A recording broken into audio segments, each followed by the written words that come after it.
He was born and raised in Star Bottom on the left fork of Beaver Creek. Slap dab in the middle of hills and hollers between McDowell and Minnie. It was a rough and tumble kind of place with a lawless country charm. Coal mines on the hillside and tobacco curing in the barns. He had a horse called Toolbox, named for a growth hanging on his side. But that never stopped old Toolbox and him from plowing the bottom wide. 'Cause they growed their own corn and cane, mashed their own homemade brew.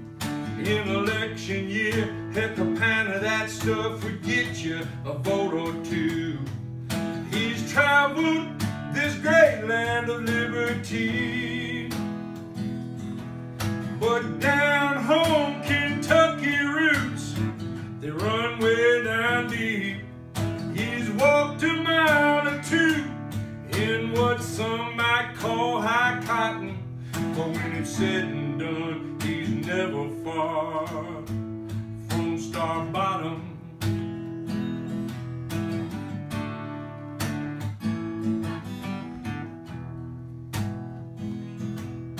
Surrounded by characters galore, entertainment that never grew old.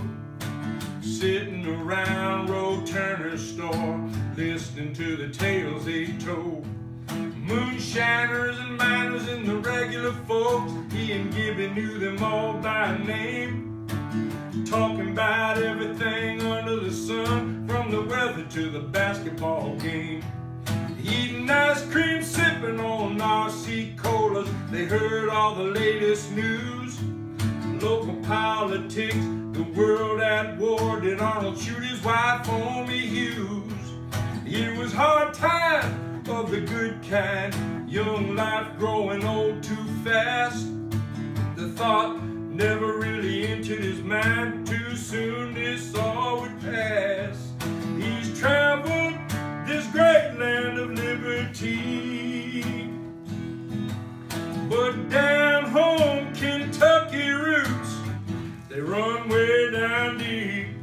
He's walked a mile or two in what some might call high cotton, but when it's said and done, he's never far from Star Bottom.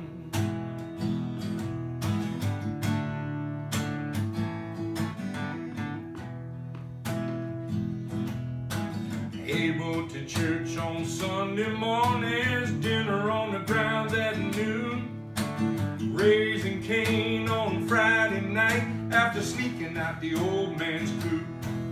He'd ride on down to Moorhead to catch a movie up at Drift, maybe slip on over to Wheelwright for a late night skinny dip.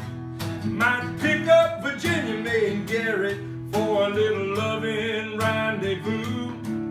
Go parking on the way to High Hat, do some necking neath the bluegrass moon. Those youthful days turn to golden years in the twinkling of an eye. But we can all raise a glass and make a toast to memories that never die. He's traveled this great land of liberty, but down home Kentucky roots, they run way down deep. He's walked a mile or two in what some might call high cotton, but when it's said and done, he's never